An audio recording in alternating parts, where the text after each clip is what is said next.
Senhor João Gabriel, engenheiro elétrico especialista em projetos de iluminação civil. Palestra. Uso da tecnologia de chave sólido LED na iluminação pública, industrial e esportiva, 12 anos depois.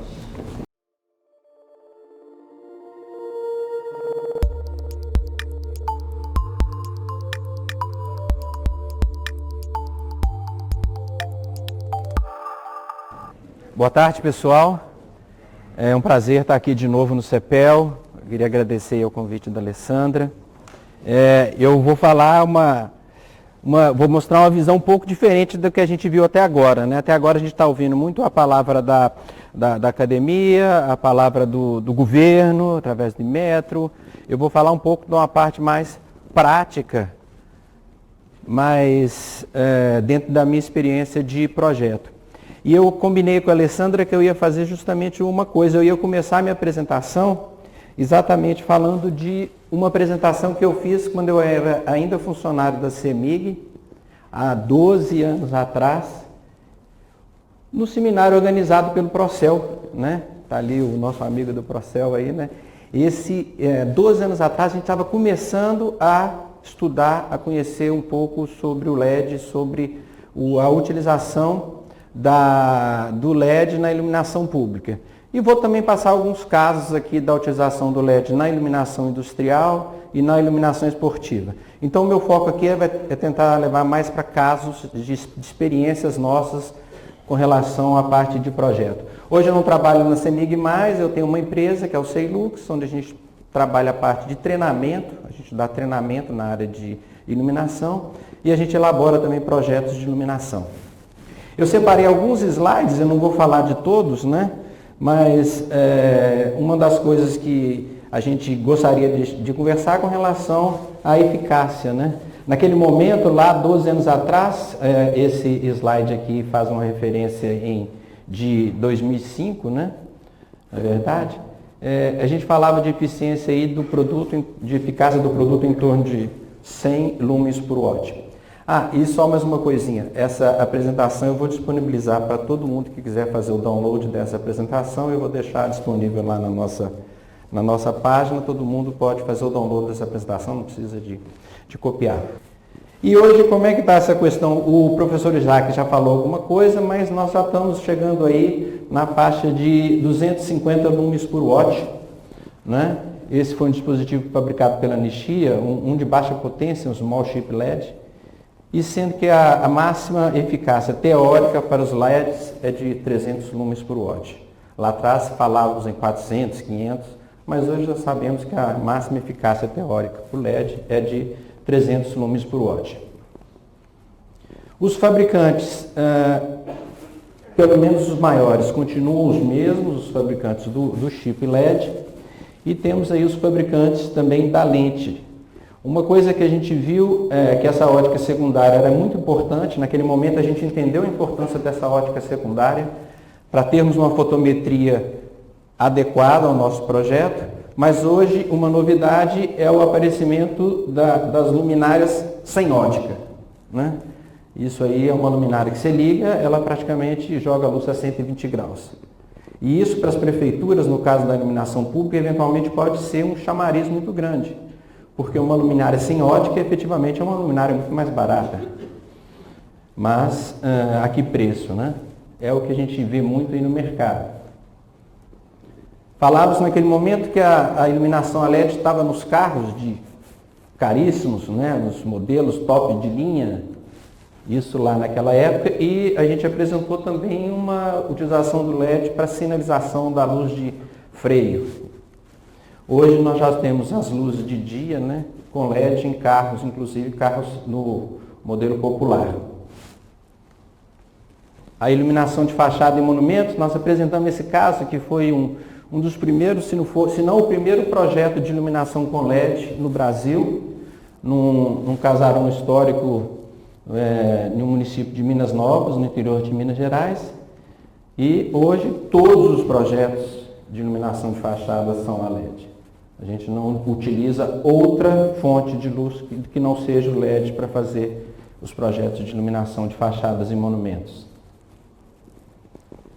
As lâmpadas que surgiam naquele momento, há 12 anos atrás, lâmpadas refletoras que vinham com a grande novidade de substituir lâmpadas halógenas para iluminação focada, para iluminação direcionada, na iluminação de baixa potência, aqui 22 watts, esse formato BR30 muito utilizado nos Estados Unidos. Hoje nós já temos lâmpadas de LED de todos os formatos, mas a grande tendência é que essas lâmpadas também sejam substituídas pelos painéis, pelas luminárias de LED. Então hoje a gente já concebe um projeto luminotécnico não pensando na lâmpada de LED, mas já pensando na luminária de LED. E também vale para a iluminação pública. Chegamos a pensar em usar lâmpadas de LED dentro das luminárias existentes de iluminação pública. A evolução mostrou que não era viável, que seria mais interessante a gente substituir as luminárias por luminárias de LED. Um dos primeiros projetos que a gente pesquisou naquela época, há 12 anos atrás, foi justamente uma instalação de LED em 2013 nos Estados Unidos, onde foram instaladas 30 luminárias de LED, cada uma possuindo 36 LEDs de 1 watt. Aquilo foi uma grande novidade, né? Em que todo mundo queria saber o que era, como é que foi. E tínhamos lá naquela época uma preocupação com a questão da poluição luminosa, que isso chamava atenção, né? Bom, aí chegando hoje, conversando hoje no cenário atual, né, e tomando como referência a nossa NBR 5101, eu peguei essa imagem de uma revista de circulação nacional. O que vocês acham dessa iluminação aí? Ó, LED no poste, espetáculo, né? Ou não? Tá bom isso aí, gente?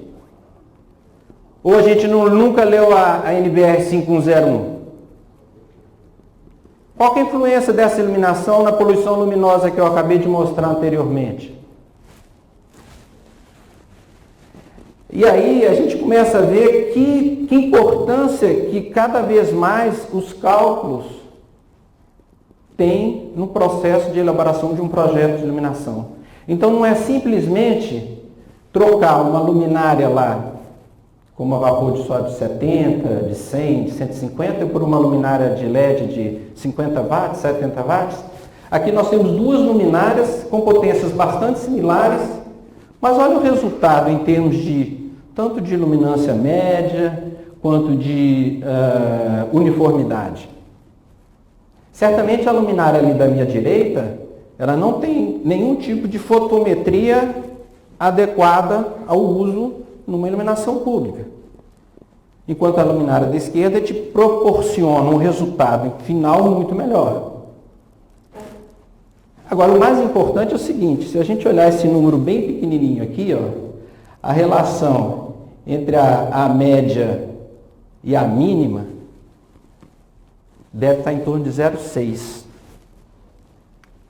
Alguém lembra do valor que a norma recomenda para as vias mais importantes? 0,4. Aqui está com 0,6. Aqui um outro exemplo. Essa aqui é uma rua nova, num novo loteamento. Olha essa rua aqui, gente. Aqui é a vapor de sódio tradicional. Aí a gente deu um zoom nessa imagem. E a gente está vendo que também é toda iluminação em LED. Essa é a rua Coronel Teixeira de Vasconcelos. Se a gente for olhar pela característica de trânsito de veículos, trânsito de pedestres, pelo tipo de via, essa via pode ser classificada com volume local V4 ou V5. Se a gente for lá na norma e olhar uma via V4 e V5, nós vamos ver que essa via ela vai pedir de 5 ou 10 lux de média mínima e uma uniformidade de 0,2. Alguém chuta quantos lux que eu tenho nessa rua aqui? Uma rua que leva nada a lugar nenhum porque é uma rua nova, ok. Mas ela vai ser uma rua daqui a pouco que vai ter um determinado movimento. Nós temos de média nessa rua 50 lux. Dá quase para jogar um futebol, jogar uma peteca ou bater uma bolinha na rua. E um valor máximo chegando a 61. E isso, gente, essa questão desses níveis exagerados, olha a uniformidade, 0,62. Isso não é só nesse exemplo, não. A gente viaja para o Brasil afora dando curso, dando treinamento, faz sempre à noite, a gente vai a campo. São raras as exceções onde efetivamente as prefeituras municipais se preocupam com essa questão, fazem um cálculo, e aí eu queria destacar o caso da CIMA, lá em Maceió, que tem um trabalho fantástico, que a equipe lá é capacitada, ela trabalha, vai e mede, mas a grande maioria das prefeituras hoje está trocando lâmpada, luminária por luminária, e o resultado vai ser isso que nós estamos vendo, esse exagero. E qual que é o grande problema de você ter uma rua muito iluminada? O primeiro grande problema é que as demais ruas que estão no entorno passam a ficar escuras. Porque a gente trabalha comparativamente, a gente olha uma rua que está muito mais bem iluminada, a que não está, ou que está dentro da norma, ela passa a ficar escura. Aí você começa a gerar uma demanda por maior iluminação, maior consumo de potência, maior poluição luminosa. Olha essa foto aí. Olha que espetáculo. Uniformidade. Sabe a uniformidade disso aqui? Deve estar 1. Ou seja, debaixo da luminária, até no meio, igual o vão. Pô, então vamos mudar a norma. Se é isso que a gente quer, vamos aproveitar aí que a Alessandra está animada para fazer a revisão da 5101, vamos botar lá, que a uniformidade agora tem que ser 1. Não acredito que não, mas isso é a propaganda, é isso que se está vendendo nas grandes revistas de circulação nacional. Agora, será que houve um cuidado técnico de analisar a norma, de verificar qual que é a necessidade, de ver a fotometria adequada? Certamente não houve. Certamente houve. Simplesmente, vamos trocar e pronto. E aí, essa questão da poluição luminosa, o Sérgio Lucas, a gente já trabalhou junto lá na CEMIG, é uma questão que a gente está sempre preocupado, né? E esse blog eu achei muito legal, que é mantido pela essa astrofísica, essa Tânia Dominici, ela falando justamente desse uso indiscriminado das luminárias de LED e o quanto isso tem influenciado nessa falta de visão noturna do céu, etc. E eu pergunto para vocês acham que não ver o céu é uma coisa muito séria? Não ver o céu à noite é um problema sério? Eu sempre me perguntei isso, né? Os americanos gostam muito de falar essa questão de poluição luminosa, e eu não entendia muito bem essa questão da poluição luminosa, até que um dia eu escutei uma palestra de um cientista americano, e ele estava contando o seguinte, que nos Estados Unidos, as crianças se interessam pela ciência ou pelos dinossauros ou pelas estrelas. E se você tem uma cidade onde você não vê as estrelas, você está matando possíveis 50% de cientistas. E a gente pensa aqui no Brasil, para que serve ciência, né? Cientista, né? Para que serve cientista? Lá eles levam isso muito a sério, matar 50% de possíveis cientistas. Aqui ciência para nós não é nada. Nós como cidadãos não damos valor nenhum aos cientistas. Né? Um centro de pesquisa fantástico como esse, como o CEPEL, pouca gente conhece. Então eu acho que é uma questão, que, quando ele falou isso, eu falei, putz, nós somos um país de banana mesmo, né? Então essa questão da poluição luminosa tem essa faceta também que é muito interessante, que cabe a cada um de nós pensar, e se a gente tiver a possibilidade de trabalhar nessa questão de não produzir mais poluição luminosa com a utilização das luminárias de LED, a gente deve fazer a nossa parte.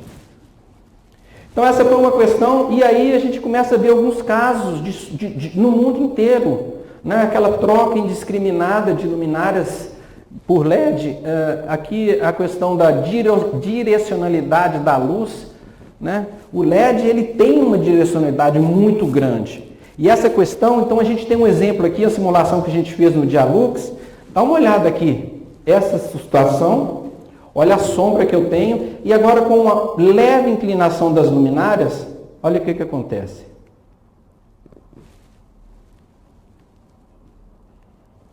O mesmo projeto, o mesmo espaçamento, mesma altura. Se a gente tomar como referência aquelas nossas luminárias de vapor de sódio, só uns 23% que a gente conseguia jogar dessa luz gerada pelo conjunto lâmpada luminária para o leito carroçável. E normalmente a gente trabalhava com braços de 15 graus, que é o padrão. E na iluminação com lâmpada de sódio, se você tiver a 5, 10 ou 15 graus, a diferença é muito pequena.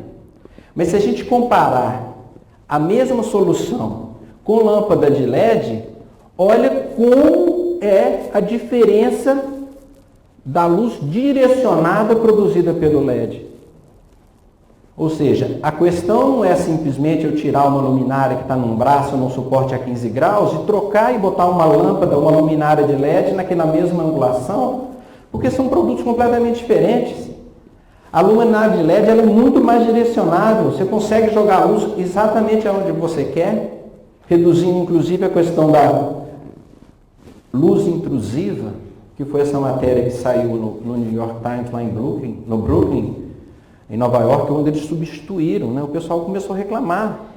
Ou tinha aquela luz mais amarelada, aquela luz dava mais um relaxamento, agora vocês colocam essa luz branca aí, e essa luz entrando dentro da minha casa.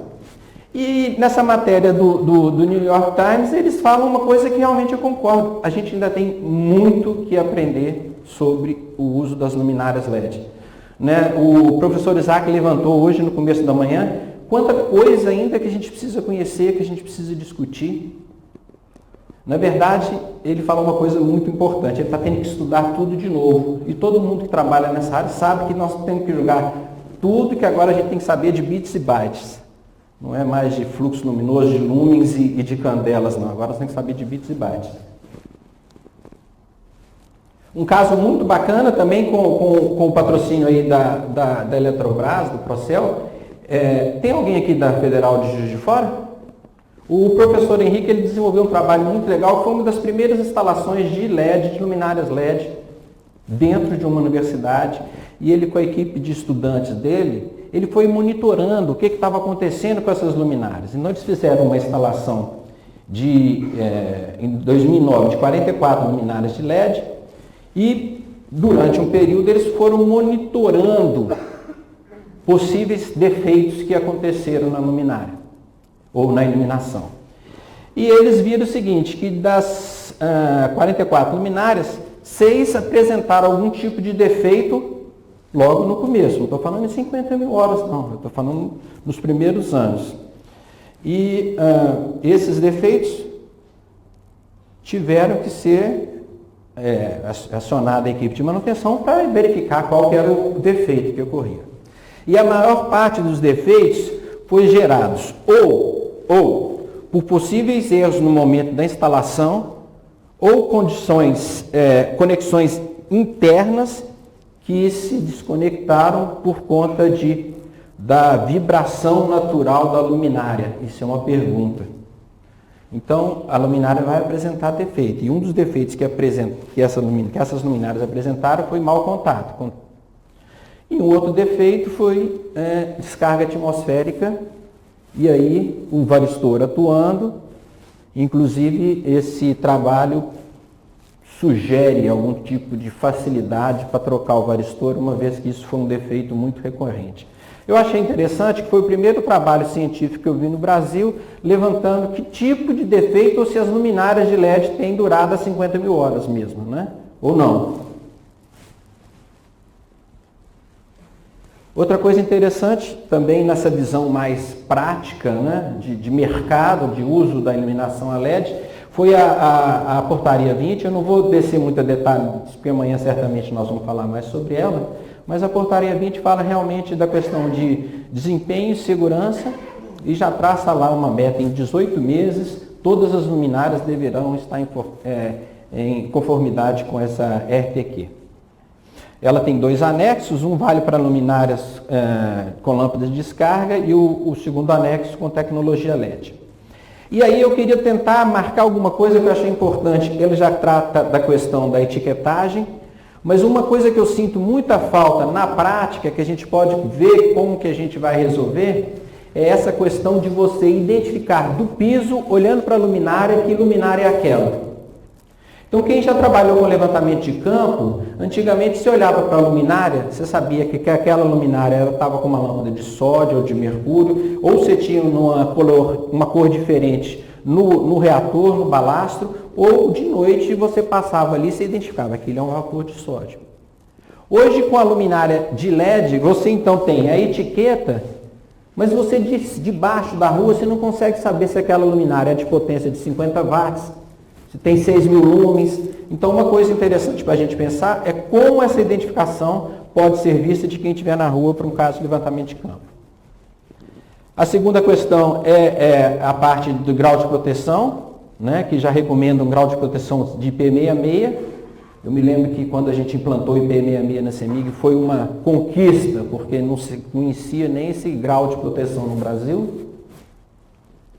Outra coisa importante, a gente analisar essa questão da vibração. A vibração é um problema nas luminárias de LED, então esse ensaio de vibração ele tem que ser bem pensado, bem estudado. O índice de reprodução de cor, o regulamento recomenda um índice de reprodução de cor acima de 70.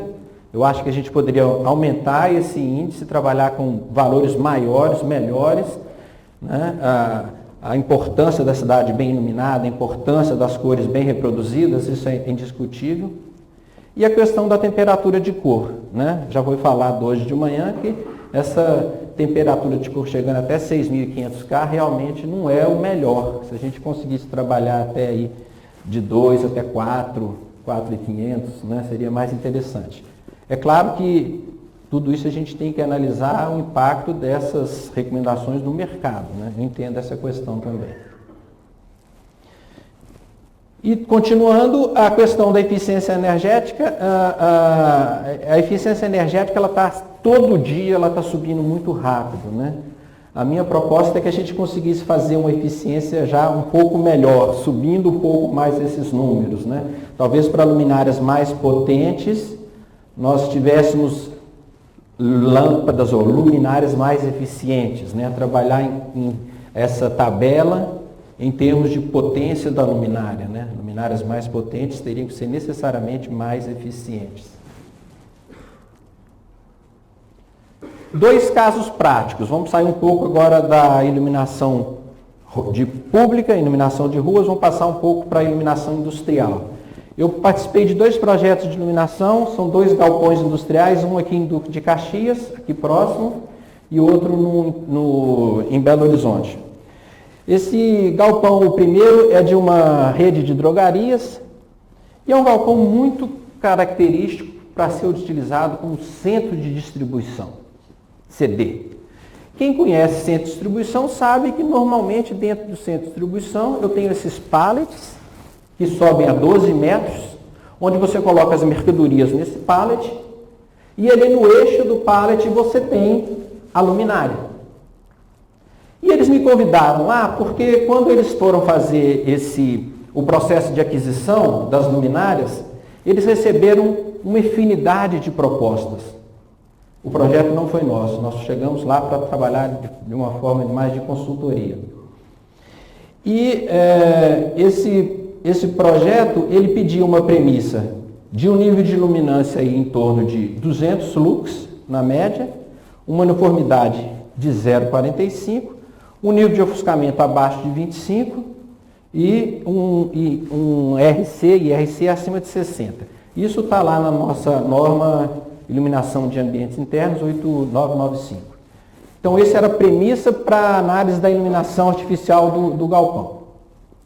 6 fornecedores apresentaram propostas com produtos completamente diferentes, preços completamente diferentes, e chega lá a pessoa que vai pagar, que é o dono do galpão, ele fica doido. Uma custa 1.000, outra custa 4.000. Eu não estou falando de produtos iguais. E aí eu não quero entrar em detalhes dos fabricantes, dos fornecedores, mas a gente analisou qual o chip de LED utilizado em cada produto daquele. Qual é a vida útil dos LEDs, considerando o L70? Tudo informação do fabricante. Qual o material de fabricação, acabamento, design? Qual a garantia ofertada por esse produto, por esse fornecedor? Preço, prazo de entrega e fotometria. Claro. Muito bem, analisando aquela premissa que eu mostrei para vocês do corredor de 4 metros com a altura dos pallets de 12 metros, olha, vocês mesmos podem me dizer, nós temos 6 fotometrias diferentes, uma referente a cada produto. Tem alguma dessa fotometria que vocês de cara descartariam? Se eu tenho que fazer uma iluminação ao longo do corredor, mas que eu vou usar uma fotometria que é completamente simétrica? Isso aqui eu vou jogar a luz aonde? Eu vou fazer uma mancha. Eu não vou conseguir um espaçamento entre luminárias. Então, nessa mesma resposta, a gente acabou descartando essa primeira, descartamos a terceira e a quarta. Então, dos 6, acabamos ficando com 3. Observem que as 3 têm uma fotometria, de certa forma, bastante similar, sendo que tem uma que tem uma fotometria particularmente interessante para uso ali no CD, concordam? Aqui, gente, uma coisa é você analisar a curva fotométrica, outra coisa é você colocar um plano vertical na frente do pallet e analisar a iluminância no plano vertical. Porque o plano horizontal estava tranquilo. Eu não tenho que procurar produto no chão. Eu tenho que procurar o produto no plano vertical, nesse caso específico. E aí a gente vê que, de novo, aquela mesma fotometria, olha aqui, nesse produto primeiro que a gente descartou, eu tenho 50 lux aqui embaixo, esse aqui eu já consigo 100, 100, e olha para você ver a linearidade, aqui eu tenho manchas. Então, analisando a fotometria, a gente considerou teve a mesma resposta, descartamos 3 dos 6. E descartamos um quarto, ficamos com 2, que era que a gente precisava de passar uma resposta para o cliente, qual o melhor. E aí, uma tabelinha comparativa das várias informações fotométricas que nós tomamos, que nós tivemos que analisar para chegar, para dizer para o meu cliente, você pode comprar essa luminária. Porque mesmo ela tendo um custo unitário mais caro, pela fotometria eu posso aumentar o espaçamento dessas luminárias, que o custo total vai ficar mais barato. Só com essa análise e propondo para esse cliente comprar um produto mais caro, ele economizou R$150 mil. R$150 mil. Quem dera eu tivesse cobrado 10% disso só para fazer a análise, eu estava bem. Mas a questão aqui é que a gente precisa de entender que investir num bom projeto luminotécnico ou capacitar os nossos técnicos, no caso das prefeituras, para elaborar um bom projeto luminotécnico, é fundamental. Tudo isso que a gente está falando aqui tem muito conhecimento, tem muita teoria, tem muita informação que a gente precisa conhecer para poder chegar nesse resultado. Não é simplesmente comprando a luminária mais barata ou fazendo uma especificação de luminária sem muito cuidado, que nós vamos ter um produto de qualidade no final. Outro exemplo, esse exemplo é aqui perto, né? É o CD do Duque de Caxias. Também o centro de distribuição, uma área muito grande, é um galpão com pé direito de 12,5 metros, e aqui, o legal aqui é que eles já tinham a iluminação pronta. Eu também não fiz esse projeto. Lá eu fui lá só para fazer uma análise da iluminação natural artificial. Então aqui, ó, nós estamos vendo essa parte aqui de cima, essa linha é a iluminação natural, são as telhas translúcidas, e aqui ao lado nós temos as luminárias com a iluminação artificial. E observe a distribuição da luz, olha que fantástico, ó. Vocês estão percebendo? Está dando para enxergar aí? O slide está meio claro. Ou seja, a fotometria da luminária foi exatamente aquela que a gente tinha proposto no galpão anterior. Ela consegue fazer uma linha de luz iluminando onde é que tem que ser iluminado. Para que eu vou jogar a luz aqui se aqui eu vou ter pallet? Então esse projeto também foi muito legal, foi muito bacana.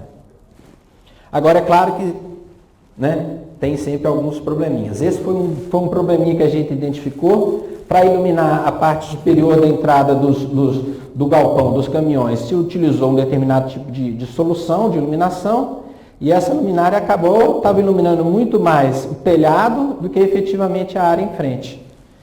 E aí essa iluminação acabou provocando um efeito muito engraçado, que é esse efeito aqui no piso, que a princípio a gente pode aparecer que isso aqui é sujeira no piso, mas o piso é todo dessa cor clara. Mas pela sombra forte gerada pela luminária mal posicionada, apareceu essa sombra forte aqui nessa entrada. Mais uma vez, faltou o quê? Faltou o cuidado na hora de elaborar o projeto, né?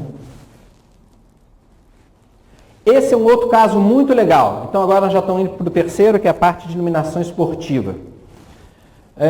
Em Belo Horizonte nós temos a arena do Minas Tênis Clube. O Minas Tênis Clube é um clube muito tradicional.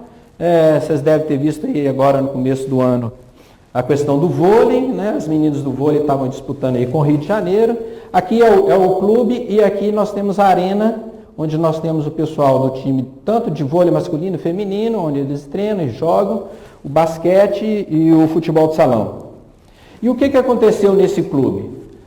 Eles fizeram uma substituição das antigas luminárias vapor metálico por luminárias de LED. E aí o que aconteceu? A Rede Globo foi fazer a transmissão, a Sport TV foi fazer a transmissão, eles começaram a reclamar porque tinha brilho muito excessivo na quadra. E aí tem algumas fotos da situação que eles estavam reclamando. Ou seja, eu tenho aqui uma posição do 7º andar, onde era televisionado, e uma posição do 10º andar e aqui do 7º andar. E essa mancha era a mancha produzida pela luminária, que aqui a gente vê de forma bem clara.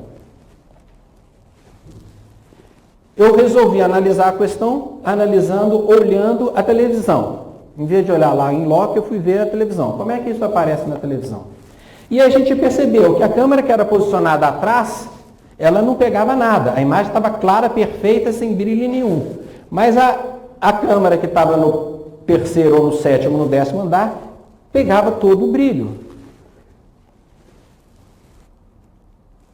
E chegava momentos que você não via a bola, você não via a jogadora, realmente era uma iluminação que era para ser boa, eficiente, reduziu o consumo, melhorou o IRC, melhorou o índice, melhorou a iluminância média, mas começou a gerar esse problema grave de brilho e também de ofuscamento.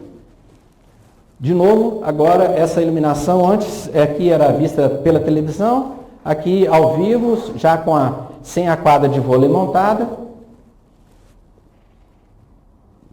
Muito bem, qualquer um sabe que o ângulo de incidência é igual ao ângulo de reflexão. A gente aprende isso na primeira aula de iluminação, a gente aprende essa questão de ótica.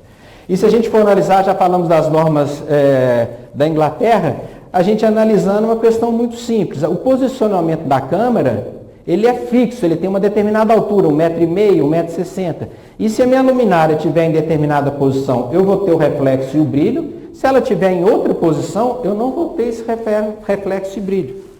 Isso que é uma questão clara, muito simples para nós, para um gestor de um clube ou para uma empresa que é especialista em LED, que fabrica LED para o mundo inteiro, que é a maior fábrica na China, que fabrica para Philips, GE, Osram, Sylvania, é a minha fábrica. Ele não sabia disso. Então, qual que era a situação inicial? Eu tinha uma luminária com faixa muito concentrado, né, de LED, já com faixa concentrado, e esse brilho refletindo chegava exatamente nas posições da câmera, no 7º e no 10º andar. E quando a câmera filmava, ela enxergava esse brilho todo. Então a solução, muito simples, né? Se eu tenho essa luminária que está mal posicionada, vamos substituir essa luminária por uma posição adequada. E a outra questão era o nível de ofuscamento. A questão do nível de ofuscamento, para vocês terem uma ideia, na norma 5101 ainda está lá como recomendação, e na 5413 nem existia. A questão do Uniform Glare Rating entrou agora na 8995. Entrou muito bem porque com os LEDs essa questão do ofuscamento é muito grave. Existem diversas maneiras de medir ofuscamento, a 5101 fala de um, a 8995 fala do UGR. Nós vamos falar um pouco sobre o UGR, que é um modelo que está sendo utilizado na Europa. E o UGR tem a ver o seguinte, tem a ver com a quantidade de luz que entra nos seus olhos a partir de uma determinada fonte de luz. Então eu tenho uma fonte de luz com uma determinada luminância, aqui eu tenho uma pessoa olhando numa determinada linha de visão, e aqui eu tenho a produção de fluxo luminoso ou de intensidade luminosa em direção à visão. E você tem uma formulazinha. Graças a Deus a gente não precisa de analisar essa fórmula, porque o Dialux já calcula para a gente. E esse UGR, ele diz o seguinte: se você tiver aqui com o nível, quanto menor o UGR, melhor. Então, sendo 10 seria imperceptível, até 28 seria muito desconfortável. E a gente calculando, não dá para ver aqui porque a transparência não está muito boa, mas aqui nessa última coluna eu apresentei o valor do UGR para as jogadoras de vôlei em suas respectivas posições. E aí a gente encontra valores aqui acima de 40, quase 50. Lembram que lá a tabela fala no máximo 28? Ou seja, era um desconforto terrível. E outra coisa interessante com o desconforto é que você se acostuma. Então as jogadoras, elas tomaram aquele choque no começo. Mas é LED, né, gente? É eficiente. Pode apagar e acender imediatamente, não tem tempo de reacendimento, não tem tempo de acendimento. Mas aquela questão do ofuscamento era muito forte. E aí a gente fez então essa questão teórica, calculada, o UGR ele é calculado, e a primeira ação que a gente fez foi o seguinte: vamos trocar a fotometria desse projetor. Se eu trocar a fotometria, trabalhando com facho mais aberto, eu necessariamente vou reduzir a quantidade de luz que vai entrar no olho, porque aquela quantidade de luz vai ser menor porque eu abri o facho. Então a primeira coisa foi aumentar o facho, que era de 15 graus, nós passamos para 30 graus, e aí o detalhe, né, porque a luminária já estava instalada, tivemos que baixar a luminária para poder utilizar o mesmo corpo, a mesma parte da ótica primária, tivemos que trocar a ótica secundária da luminária e reposicionamos os projetores.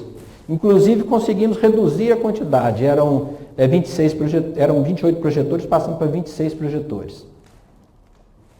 Então a nossa ação básica foi essa: nós mudamos a posição da luminária, trouxemos a luminária mais próxima da quadra e aumentamos o facho. Nesse momento que se aumenta o facho e muda o ângulo de incidência, repare que o ângulo de incidência está aqui, o ângulo de reflexão é o mesmo, você joga a reflexão lá para cima. Ou seja, a câmera que enxergava a luz refletida, ela não enxerga mais. É claro, se eu colocar uma câmera lá em cima e lá para baixo, eu vou ver tudo manchado aqui, né, gente? Mas essa não era a posição da câmera lá da Sport TV. E aí a gente chegou no nível de luminância de 1500 lux, que era muito mais, um pouco mais que a norma brasileira de vôlei recomenda, que é de 1000 lux, com uma uniformidade de 0,74. E aí a gente fez algumas comparações, porque a gente acabou traçando 3 cenários comparado com a situação atual, e no cenário que tinha a melhor opção na questão de ofuscamento, só uma posição que ficava, que essa é a câmara do teto, que ficava com o ofuscamento acima do limite que a gente tinha estabelecido. Nós acabamos trabalhando com essa solução, com essa opção. E aqui nós temos a situação inicial e aqui a situação após a nossa substituição, após o trabalho. Isso para a câmara aí do 4º andar. Para a câmara do 10º andar, essa era a solução inicial. E com a substituição, passou essa. Ou seja, mais uma vez, a questão passa por uma teoria que é relativamente simples e que, se bem aplicada, o legal da iluminação é esse, porque é uma teoria bem aplicada, você tem resultados práticos. A iluminação não é saque, não é chute. Apesar de ser uma ciência nova, ela tem muita teoria bacana, tem muita teoria que funciona na prática. É isso que é legal. Então aí, ó, já observe que aqui começa a aparecer um pouquinho de brilho, ó. Dependendo da posição, você começa a ter um pouquinho de brilho. Mas olha, a resposta da TV Globo e da Sport TV foi fantástica, mandaram e-mail lá elogiando, falou que foi ótimo, tudo bem, né? E a gente ainda conseguiu tirar 2 projetores. Cada projetor desse aí tem aproximadamente 1000 watts, então a gente conseguiu economizar 1000 watts. Então hoje a iluminação lá na arena, ela atende às normas, a questão do ofuscamento também a gente conseguiu reduzir ou eliminar. E a gente ainda conseguiu reduzir a quantidade de projetores de 26 para 24. Muito bom. Conclusões gerais, né? O que a gente pode concluir dessa apresentação? O que eu quis passar para vocês? Eu acho que a gente tem muito ainda que aprender E um evento como esse, Alessandro, eu acho muito legal, porque cada um traz sua visão, cada um traz seu ponto de vista, a gente pode trocar informação, a gente aprende muito. Então, mais uma vez, parabéns, muito legal. Tomara que não espere mais 5 anos para o próximo, né? Aconteça logo. Com a proliferação do uso dos LEDs, torna-se cada vez mais importante a gente analisar não só os níveis de luminância médio, que é isso nós já estamos acostumados, mas também a questão da uniformidade e do ofuscamento. Então, essa questão do ofuscamento, que quem trabalha com iluminação pública já tinha lá nas normas internacionais o TI, que é o Threshold Increment, e agora está na 5101, mais ainda de forma só como recomendação, a gente vai ter que começar a tomar cuidado mais, que é um grande problema que eu tenho visto na iluminação pública, é a questão do ofuscamento. E outra coisa, hoje, antigamente a gente tinha 4 fornecedores, GE, Philips, Osram e Silvânia. Hoje a gente deve ter uns 250, mais ou menos, né? Hein? Né? Muito. Elas também já acabaram, né? Se transformaram em outras. Mas, na verdade, que o aumento do número de fornecedores não veio junto com o aumento da qualidade. O que eu percebi? O cara era gerente de banco, aposentou, agora eu vou comprar a lâmpada de LED. Quantas pessoas que vocês conhecem que nunca trabalharam com iluminação e agora são os maiores especialistas, têm de tudo, querem vender lâmpada de LED, papapá. Então, infelizmente, a maior oferta não veio com a melhoria da qualidade, né? E nós vimos agora mesmo a questão da interferência eletromagnética, né? Assim sendo, precisamos ainda estudar e pesquisar muito sobre o uso de LED, sobre o uso da tecnologia LED. Eu acho que isso aqui é só um começo. Pode ser que daqui a uns anos já não seja mais o LED, já seja o laser, mas o fato é que realmente a gente passou de pessoas que entendíamos um pouco de fluxo luminoso, intensidade luminosa, e agora a gente tem que estudar tudo de novo, tem que começar o estudo tudo de novo, começar a entender de bits e de bytes. Eu tenho um canal do YouTube, quem quiser depois visitar, eu tenho várias aulas que eu já gravei, está lá nesse canal. Tem aulas do Dialux, eu já gravei algumas. Tenho também um canal nas mídias sociais. Eu acho que as mídias sociais hoje cumprem um papel muito legal de marketing, de divulgação, de troca de informações.